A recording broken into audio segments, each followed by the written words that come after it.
Welcome to USA Global TV and Radio, where our mission is to provide education, entertainment, hope, and inspiration. USA Global TV and Radio connects you with experts and audiences all around the world every single day to help you succeed in business and to live a richer life. Visit us at usaglobaltv.com to learn about career and life-changing training and mentoring programs like the Listening Mentor. Subscribe to our newsletter to stay informed about our special programs and offers. Discover how you can become a guest on one of our shows or a host or producer of a USA Global TV and Radio show of your very own. That's USA Global TV and Radio, where the doctor is always in.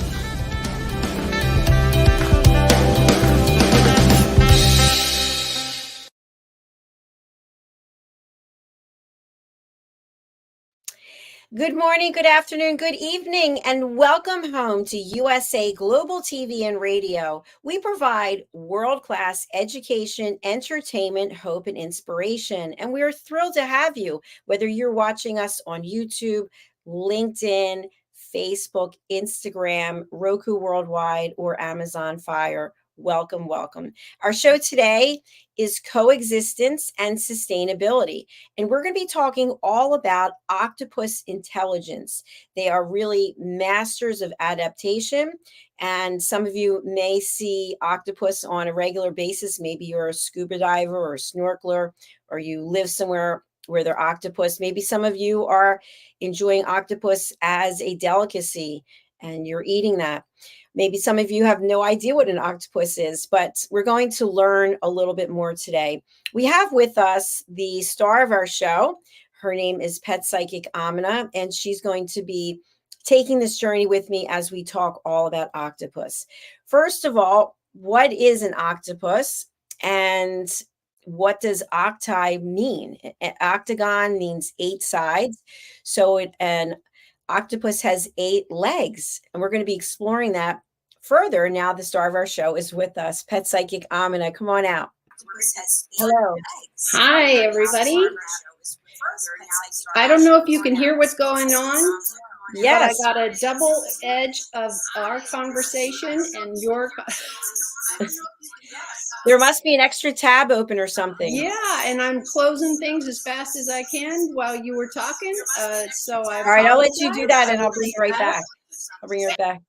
So the octopus is one of 300. There's 300 different types of species, I should say, of octopus. And if you think about it, if you've ever seen one, they have that kind of head and then the legs. And people are generally afraid of them. I know if I encountered one, I would be actually terrified. But if you've had experience with octopus and you'd like to share that with us, we'd love to have you go over to the comments and just put something in. So where do we find octopus? They live many different places around the world. Obviously, they prefer to live in water. So depending on where you are in the world and what type of body of water, they live in various regions of the ocean. They live in coral reefs. They also live in the seabed. And they have, as I mentioned, 300 species, and some of them grow very quickly, and then they reach maturity, and then that's the end. They have a very short life. So if you think about it, when we're looking at an octopus or it's near us and we're feeling afraid, it could be the last days of the poor thing's life. We don't actually know. So the octopus itself, as I mentioned, lives in various places. And what is really interesting about them is that they have strategies to really be able to defend themselves. They move very quickly in the water, especially when they have predators that are chasing after them, and they're able to expel this ink. And the ink helps create this camouflage. And so as this camouflage is taking place, the octopus is able to quickly leave and hide. Hiding is a big part of what the octopus does to also keep itself safe. And the ink is actually venomous, which is interesting. There's only apparently one type of octopus that's known to be very deadly to humans, and that's known as the blue-ringed octopus. So I don't know if any of you out there watching have had any encounters with a blue-ringed type of octopus, but that would be interesting to have you just share any comments if you want to. So what else do we know about the octopus? There's something known as the giant Pacific octopus, and that is known to be the largest of the octopus species. And they can weigh between 15 kilograms, which is equal to 33 pounds. And then the span of one arm, as I mentioned, they have 8, can go up to 14 feet. I mean, that's pretty far. So I know myself, I've never actually seen an octopus in person, but if I did, I would be flying out of that water faster than you can imagine. It's one of the reasons why I love paddleboarding, but I could not go into the ocean because I would literally be afraid. But what we do on this show is we provide education. And the education we provide is a way for us to actually deal with our fear. If we understand the fact that we are afraid, what is it we're afraid of? Then is there reason to be afraid? So do we give the octopus, do we give other creatures a reason to be afraid of us? Are we threatening them? Are we menacing? Is there something about our own behavior that's causing the octopus or any creature to want to defend itself against us? We're going to explore that and some other topics after we take a quick break and hear from some of our sponsors. We'll be right back very shortly, so please do stay with us. First, we're going to hear from the lovely Diane Floyd-Beam. Hello, I'm children's author Diane Floyd-Beam, and I am co-host for several of the USA Global TV and radio shows. I joined because of the purpose of the USA Global TV and radio. They provide content for the viewers and listeners, an opportunity for people around the world to have their own show or even be a guest on an existing show. We truly believe in helping others get their positive message out to the world. We also have the opportunity for the listeners. You can watch on several platforms, and on YouTube, you can ask questions and even give a comment. We absolutely love it. I love being part of the USA Global TV and radio because I love positive messages, and who doesn't? And we need more of that in the world. We are a family, and we hope you will join us and become part of the family too.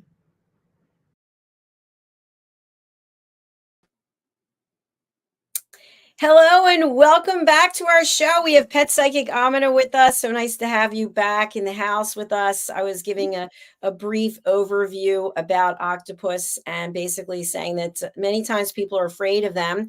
And part of what we do here is to provide education so that we have awareness so that we don't have to be afraid. So I'm going to turn it over to you to give some enlightening information about why we shouldn't be afraid or should be afraid of octopus. Absolutely. If you're going to partake of the sea and the oceans, this is where you're going to find these fabulous, very highly intelligent animals. They actually can lose part of their tentacles and grow them back. And they have been a part of medical science, and they've been studied to help people who have amputations or some type of disease like cancer or something and lost a digit or so. We're learning from the wild animals, from the world that's around us. And these animals have really played an important part with octopus. They're highly intelligent. When I was going through my education as an animal science major, it was wonderful to get to look at the studies and what would happen. If you don't know, all those lovely tentacles that they have and all of they want to call them arms or anything like that, because they really work that way. But let's say there's an accident and they get a little shark tries to come by and eat them and take off one of their tentacles, or at least parts of them. They can regrow. So it's a wonderful, wonderful study that I've seen the medical industry over many, many years use these animals for education on what we can do. Now, humans don't regenerate any of that, but we can mimic it, or it is an enzyme? Is it this? Is learning from the wildlife that we're in. Octopus are very, very curious, very social animals. If you're ever lucky enough to go scuba diving in the areas that they are in, it's just a lot of fun. I've seen tons of videos on it, and was lucky enough to talk to a couple of divers and just say, it's just really fun. You're never out there alone. And they'll climb all over you trying to figure out, what are you? What do you do? And how do you come into our area? It's not like anything you'll ever experience. So they have a great deal of good they also have done. But I'm going to save that part, Dr. JACALYN, to what we really, really are getting from the relationship and understanding and studying octopi. Fantastic. Thank you. And just to remind our viewers, especially our new viewers, this show is about coexistence and it's about sustainability. So if you happen to be in one of these water venues where the octopi live, then how can we coexist? I did share, AMINAH, about the fact that the octopus will expel ink, which is poisonous. Yeah, it's their defense mechanism. They don't have fangs. They don't have teeth. They sometimes have, they can smother you with their little tentacles or something, but really they are much more gentle souls. Can they defend themselves? Yeah. Some of them actually have what they call a beak, and it's a very sharp place because at some point they have to crack open the shells of the lobsters and or the clams, the things they eat. Well, you can't get in that with just squishing it. They're pretty strong, but that is one method that they can use. But another one is some of them have what's called a beak, and it's a very sharp parted thing that they can crack shells and get to their food that way. They are in people language. I think you'll see a lot of us in the science of going, they're just hilarious. They will approach a diver and crawl all over them just to see what is this? What is this? What is this? What is this? They're constantly looking and learning, and they're very, very curious. So I've seen a lot of really fun articles and pictures of divers that luckily came with other divers who took the pictures of them, because believe it or not, there's cameras for underwater, and Absolutely. They take them, and it's hilarious because I've seen this. If you ever go to YouTube, I'm sure they have a million of them, and they climb up and down and around, and they hug the tank, which is their oxygen, and they have to be really careful because you lose that oxygen, and you're like, yeah, you're not going to make it that 20 feet up to the top. So what do you think it is in terms of why the octopi are not attacking? Is it because those divers were not giving off that energy of fear? They go to look at, are you a food source first? So they're climbing all over them. Are you a food source? Are you a food source? And in people language, it's like, okay, what do you got in your pocket? Right? How many dogs, cats, birds, whatever you are around, or for me and so many other people, we're around horses or any of that. And the first thing a horse does that comes over the fence and says, what you got? You got anything? Because people represent food. With animals that are strays or wild, guess what we're considered?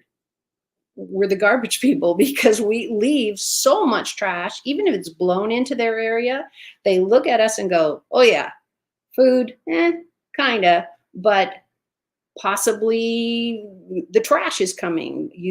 I don't know about you, Dr. JACALYN, but I have kept my trash with me when I'm out hiking or whatever, and somehow one Kleenex gets out of my pocket, and I didn't see. If I'm like a lot of people, I have allergies, so I'm always carrying a Kleenex. And I tell you, I feel like a terrible, horrible person because I know, oh, I dropped a Kleenex. Well, and I didn't see it. And maybe I came back the same way and I see it and it's like, oh, that's got to be mine. What I also do, for me personally, my kids hate this, is I will pick up trash that I see. I can always wash my hands. I can always do something like that. But you can carry a backpack. Usually people who hike carry a water bottle, so a small backpack or a what do they call it? The one that goes around your waist, a belly fanny pack. There you go. There's the one I wanted. And so you have, God forbid, you have a whistle if you're out in the forest or any kind of rural area, especially if you're hiking alone. Bring a whistle. Why? People are going to hear that. Somebody's going to hear that. You might be able to scare the deer who thinks you're going to feed them. That's why we don't recommend that you feed wildlife, because they become habituated to not taking care of and eating naturally, but they're looking at people and saying, oh, they're going to give me a lot of times people bring or eat the wrong thing and share it with wildlife. They might love potato chips, but are potato chips good for any of us? Not yet that we know. And believe it or not, people not only drop them on the ground and go, oh, it's a big deal. Well, it's a processed food. Well, food. So it's really bad for the soil also. Think about that when you go hiking next time and you go out to see these wonderful wildlife, you got deer or whatever. I can't tell you, even begin to understand the hundreds and thousands of animals that have lost their life because they become habituated to people. And every time they see them or they come into town because they said, oh, well, I can come to them if they're going to feed me. It's not a good scenario. If you find that there's a drought or some other reason that the plants aren't growing, plant something, put the water out there. Those things, water is pretty neutral, but food sources are finite in that plant grows there, that one goes over there, but do not give wildlife or your dog and cats or your ferrets, whatever you have, do not give them people food. That's just a problem waiting to happen. So when you think about that, what about feeding ocean creatures? I mean, yeah, no, don't. I mean, if you're going to feed a whale, do you think if he comes back and complains, you're going to have any chance to go, no, that was a one-time thing? And it's like, one time, that's yeah, it. no, that's not it. And think about the fish have a whole different cognitive situation than what we're talking about, whales and these types of animals. They're highly intelligent. They can learn. They find out all about us. Whales actually can identify the person they have a bond with. Whales, sadly, get caught in fishermen's nets. And they have to come up for air. They have to. That's what the blowhole's for, is to come up for air. Well, if you're trapped in a crab net or whatever, well, those animals are all down in the water. They don't come up. The nets don't come up. But so many fishermen still lose their nets. And it's probably not very, what's the nicest way to put this? It's probably not the best scenario that they dive in there to get that net. They'll just buy another one. But guess what? The ocean now has that. And it doesn't biodegrade. It doesn't deteriorate at all. And it takes lives because the net gets trapped around the dolphin, the whale, the whatever the other animals you want to put in there. But those two highly intelligent, big animals, they get tied up in all that netting and all of those wires, and they can't come up for air. So they drowned. Literally, they drown in the ocean that they live in. And you go, well, how's that possible? Because they can't come up for air. Think of a whale specifically with the blowhole. They need to do that over and over and over. But if they're trapped in our debris, then how are we supposed to do that type of saving? I don't know. We're not doing a good job. Yeah, that's a great point. Thank you. I'm wondering if you can share with our viewers and our listeners do octopus have bones? They have cartilage, but not bone specifically. Some of them will have what's called a beak. And what that is, it looks like a little beak, and it will crack open shells. Their legs, arms are all of that, and they have the torque to literally crush open or open that shell to whatever they're eating, from shrimp to clams. They need to have that ability to go in, and that's why sometimes you'll see these animals. They have what I'm calling a beak, which is what it's called, and it's just a pointed. But think of like an arrow from a Native American. They have the arrow that they hook the rocks to their bow and arrow. All of these types of hunting are part of what they do. The octopi have the ability to literally squeeze the air out of whoever they're deciding to eat. The great thing about nature is, and this is straight from trees and plants and animals and all of that, they all have one thing. Do you know what that would be, Dr. JACALYN? The will to live? Absolutely. But they are famous. The way they get to live is by doing what? Breathing? Coexisting.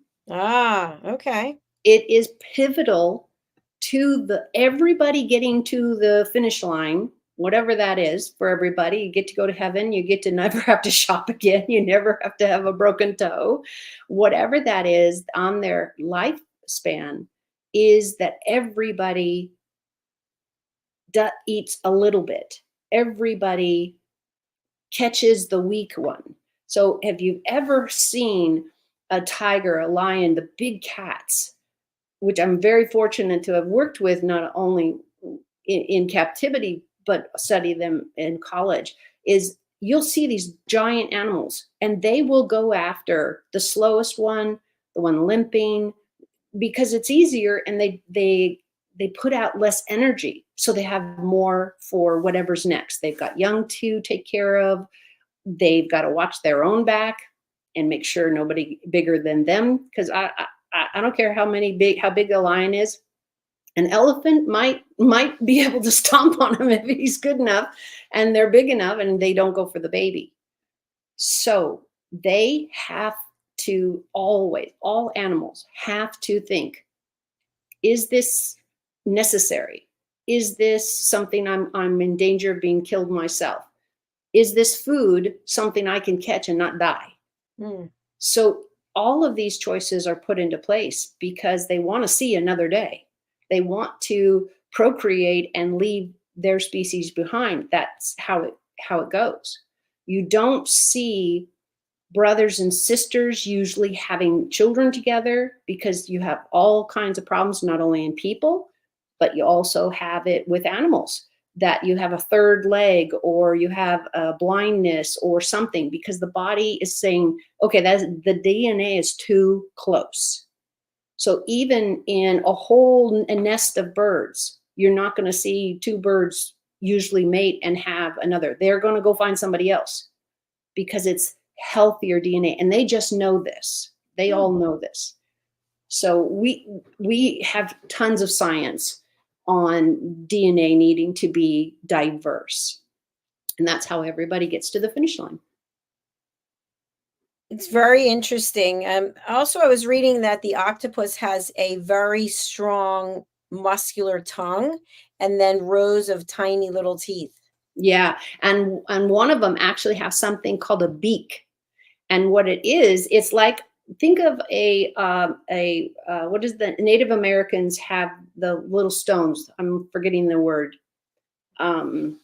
Anyways, people collect them now and they put them at the end of their arrow. They have what's called beaks in the octopi. And that's how you do the plural of octopuses. It's octopi. And everybody's like, why do you keep using it? Because I know somebody out there is going, why does she keep calling it that? Because like that's multiple.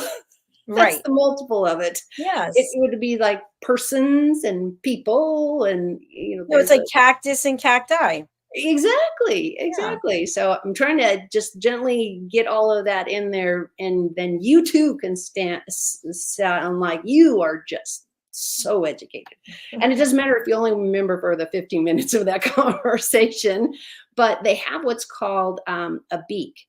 And it is very great. I mean, it's made out of cartilage, but like our bones, some of them are very, very strong, and we can lift great things with the assistance of a muscle. And a lot of times they have them at the tip of their their lip or in their nose. It just depends on the species, what animal we're talking about, and how it works. But they can crack open a shell. They can go through a bone sometimes. It just depends. If the animal's older, you have less, cartilage in your bones, and it's easier to get to. What is wonderful about wildlife that we, again, can take our lesson from is there is never excessive overeating, leaving it aside, all of that type of stuff. Is it possible you can see a carcass that's not finished? Absolutely. Let's go with deer as an example, because they're a very large animal, and there's a lot of animals that eat it besides people. And let's say you see a cartilage or the whole body there and only half of it's eaten. They will leave their kill if they feel threatened. They're still going to choose life and come back another day, and hopefully they can still see that the deer's there, a lot more ants. But in the world of the fittest live, if there's a bigger, like a buck with the whole rack of headlamps at you, and they've got all those horns, I don't know about you, but I would probably leave and go hunt somewhere else. And that is how the wild world literally goes. It's the healthy ones that will breed. It's the healthy ones that will have more young. You don't want to pass on, God forbid, a deformity that happened, and the animals, even the deer, even the lions, all of these will, at some point, they will walk away from their young when they understand that they cannot survive.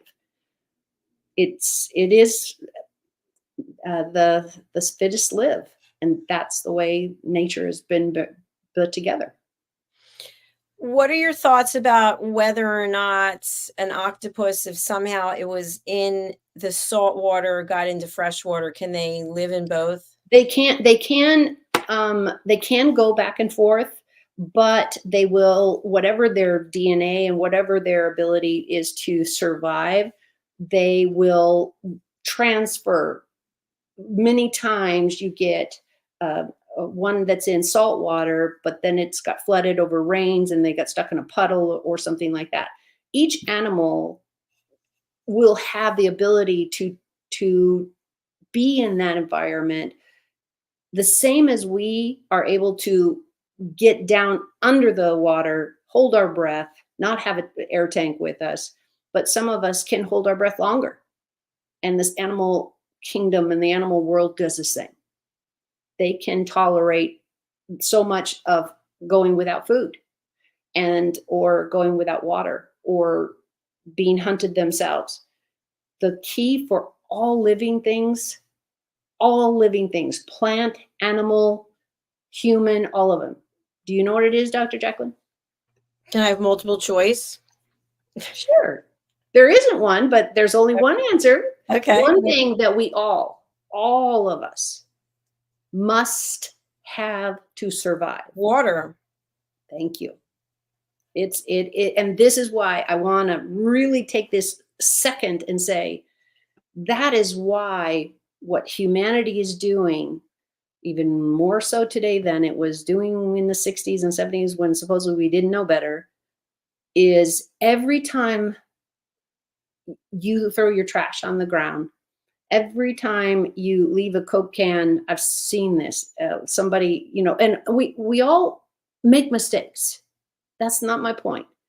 You can go back and say, oh my God, I left a soda on the counter or whatever, or it dropped and ran into the gutter. It happens.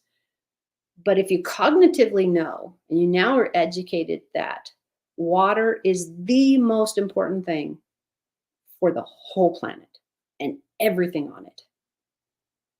Clean water is not a given in our life. The city, the county, somebody is helping us live a cleaner life.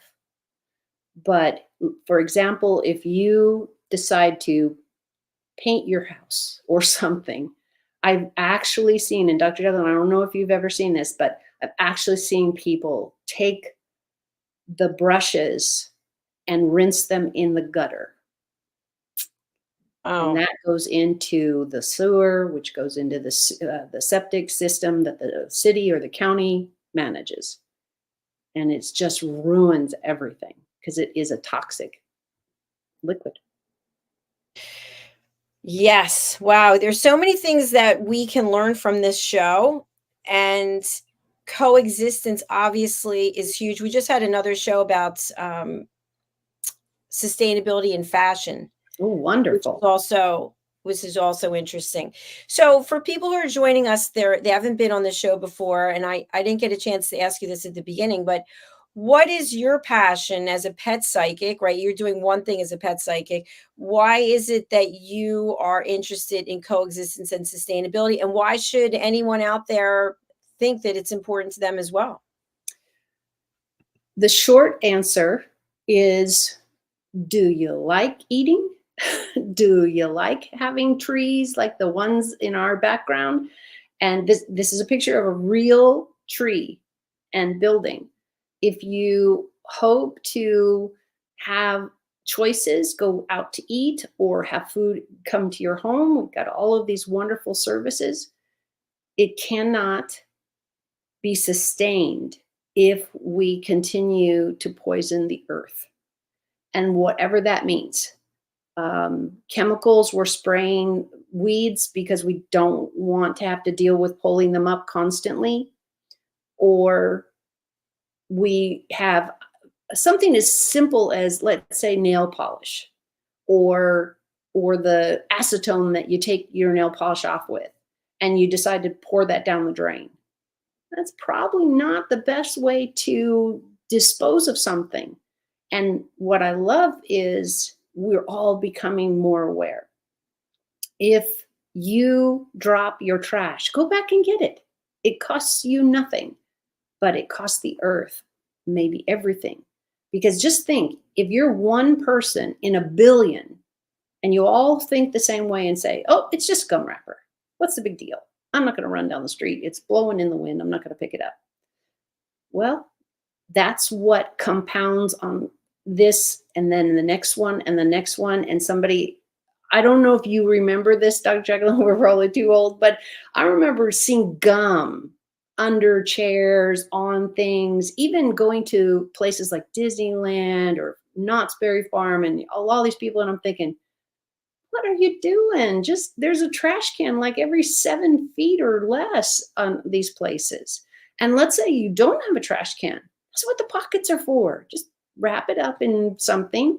I've even, when I was out in like the wild, or I was going for a hike and it was pretty rural. Now I don't chew gum just because I have lockjaw and that would not be a good idea. The doctor would hate me if I did that.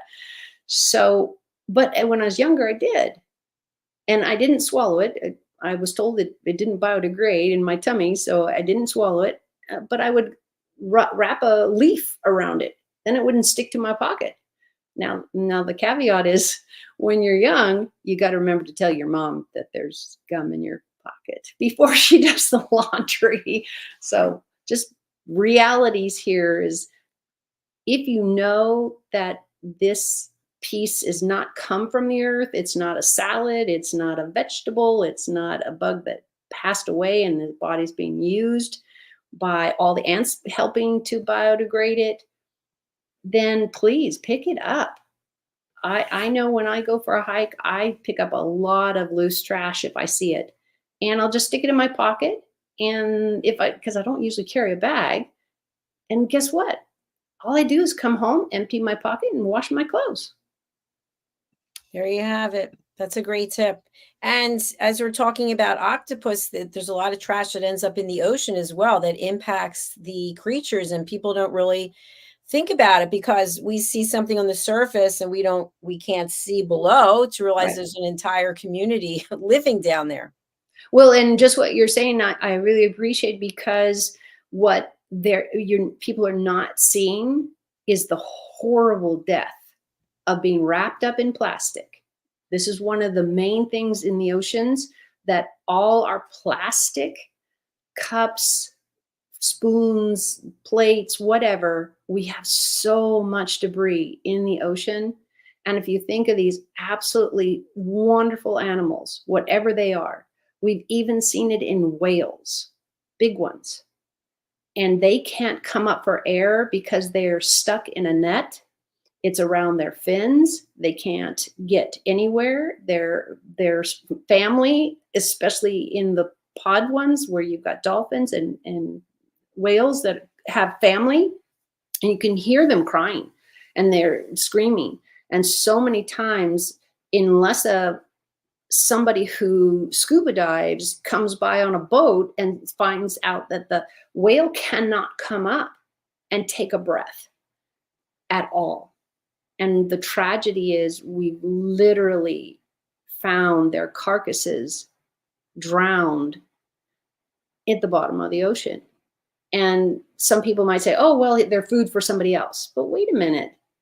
Why should they die because we failed to throw our trash away, not in the ocean? Hang on to it. Wad it up until you get to a proper trash can. And that's why so many recreational parks and things, even the hiking trails, especially if they're flat, and so they're catering to, strollers and people maybe with a walker and that type of stuff. It's really neat that they're accommodating more and more people that have limitations. But guess what? They've also added trash cans every couple 100 feet, because they know if it's not close, people won't use it. And sadly, people don't still use it. What they're fighting, and the controversy is, all the squirrels have found the trash cans also. So you have to keep in mind that it has to be, that's why a lot of times you'll see trash cans, but they have a little bitty hole. So the squirrels can't get in and out, or there's netting, and some people's like, why is it so tight? Or why is it so small? Or whatever. Well, it's because the animals are smart enough to go, ooh, that smells good. Let's get that out. And it still becomes a life and death hazard. Absolutely. And speaking of hazards, the octopus, we talked about the ink that it projects, and that ink is usually black. Yep. And so my understanding is that it's stored somewhere and then it mixes with something before it's released, and that's what gives it the black color. Yeah, and depending on the octopi or what they are, but it is a defense mechanism. Because you imagine if you're scuba diving by and you got this little, octopi going, ooh, that scary guy. This is a way to blind him, blind everybody else, because it doesn't necessarily kill anybody, but it's very, I understand, very unhealthy to breathe or eat or whatever for their version of it. But it gets them a time to get away. Yeah, it sounds kind of like tear gas, where, doesn't it? Yeah, if you're not locked in a room, for example, but you get an opportunity to get away, maybe. So that's how it defends itself, and then it can hide. Understand, it's very good at hiding as well. Oh, they are. And it's amazing with octopi because they can change colors. And each type, depends on where they are at, can do different things. But what's neat is just think about our background. And if you and I were green and our hair was green or brown, you wouldn't know where we started, and the background started from there. That's what they can do. Octopi will take their tentacles and they will jet some out there. But they also leave that, what looks like ink, and it is in the family of ink, and they will blind their person that's trying to get them, and they're like, and they're out of there. And it's just amazing how fast they can go, because we're not talking about fins. We're not talking about that. We're talking about just jettison out and the way they can pull all their tentacles in and just take off. It's like a bullet. It really is impressive, because if you got to outrun a shark or somebody, you want to have those traits. Absolutely. We all have to have ways to defend ourselves. So that, I think, is particularly interesting. And in case anyone missed it, last week we did a segment on centipedes. The week before, I think we did bats. And every week we have a different topic, which I think is really interesting. So if there's someone out there who has a special animal they'd like to learn about, we'd love to hear from you. Go ahead and reach out to AMINAH. AMINAH, you have your own website. Tell us a little bit about it. bridgingworlds.us. And the reason why I call it that is because just what we have been doing these wonderful years of the show is I want people in a positive way to be able to see there is an easier, not going to kill anybody way to coexist, and to understand your animal without corporal punishment. Because when you introduce to your pets and or your children that corporal punishment, spanking, forcing them to eat because they won't, I've literally seen people say, oh, he needs to eat better, and they're literally forcing them with food. I was like, wait a minute. An animal specifically usually is really good at understanding what they should be eating and what they shouldn't be eating. Is it always true? No, because I know lots of dogs that are given ice cream. That's a bad thing. It's the sugars. The sugars are just as bad for ours, attempted diabetes, as it is your animals.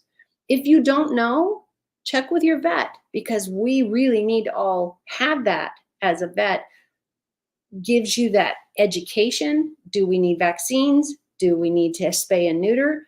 And we'll do more whole shows about spay and neuter, because again, the shelters are full and those animals can't be fed there forever.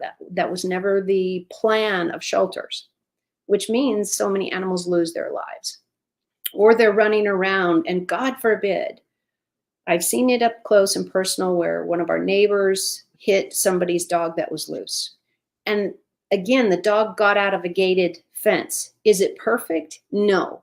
But if you give them a nice long walk before you go to work and a nice long walk when they come back, it's the beginning of getting all that anxiety of, oh, I'm alone, and or I need exercise. I've actually seen people get treadmills for their dogs. And if that works for you, you can walk with them and teach them to walk behind you or in front of you. There's just really creative ways you can do it. Now, I don't recommend, somebody had their dog on the outside their car and holding the leash. And I was like, no, don't do that, because you'll probably get a ticket. And you could literally drive over your pet and not know it. And there goes, $1 million in reconstruction of a paw that just got driven over. But it's not the animal's fault if they're loose and or if they're not fed or they haven't had vaccines. I can't stress enough that the vets are your friends. If you don't feel welcome with your vet, go to another. There's plenty of professionals out there. If you find that the trainer you have speaks Greek, and I don't mean that literally, I mean it sarcastically, then go to another one that goes in different. There are so many wonderful professionals out there. And Dr. JACALYN, you know this when you go coaching somebody. Are you the coach for everybody? Probably not. I am not the animal psychic and or trainer for everybody. It is a matter of how we all communicate. And if you can hear what I'm saying, and sometimes you go, what? And you go, yeah, this is not working. Can I refer you out? Sure, I would absolutely do that, because I would rather you get the education than I worry about that I need to be the one doing it. Absolutely. And we just shared your website. We went through the whole thing. Lots of great value there. So I I hope so. thank you again. And I hope everyone has a beautiful weekend. We look forward to seeing you here again next Friday. And in case you haven't heard it, I hope I have a graphic on this. I don't know if I do, but we've just announced a new partnership. Here it is, with Zizzle TV. So Zizzle Wonderful. TV is on Samsung, LG. It's representative of Black and brown people all over the world. There's 300 different destinations that we'll be streaming to. Wow. So stay tuned. We'll have more information about that next week. Thank you, everyone. Thanks, AMINAH, for being here. Thank you, everybody else. We look forward to seeing you again next week. Take care. Absolutely. Bye. Take care.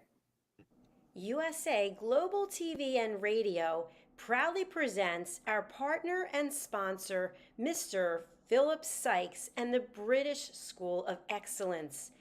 Building confidence, changing lives. And now, proudly presenting the Polished Professional. On a transformative journey with the British School of Excellence's comprehensive suite of masterclasses, crafted to elevate your professional and personal life. 8 outstanding modules will elevate you to the next level. Module 1, Exploring Life's Purpose, delves into the depths of self-discovery, guiding you to chart your unique path to fulfillment and success. Module 2, Mastering Professional Presence and Confidence. This masterclass is a deep dive into the art of self-assurance and commanding presence, which is essential for standing out in today's competitive landscape. Module 3, Learn the secrets of visual impact, how to curate a personal style that amplifies your professional brand. Module 4, Mastering Professional Etiquette and Communication Excellence, navigating the nuances of corporate interaction with grace and tact. Module 5, Elegance in Eloquence. We impart powerful techniques to captivate and persuade any audience with your oratory skills. Module 6, Unlock the potential of your emotional intelligence, EQ, and harness the ability to connect, empathize, and lead with emotional savvy. Module 7, Mastering DISC, building a gateway to understanding behavioral styles, fostering better personal and professional relationships. Module 8, Mastery in Dining Etiquette, building your confidence to perfect the subtleties of dining with finesse, enhancing your social savviness at any table. Step into the Polished Professional program where poise, elegance, and excellence aren't just taught, they're instilled for life. Join us to redefine your potential and polish your professional edge. To learn more, go to thebritishschoolofexcellence.com. The British School of Excellence are investors in people. Let us invest in you.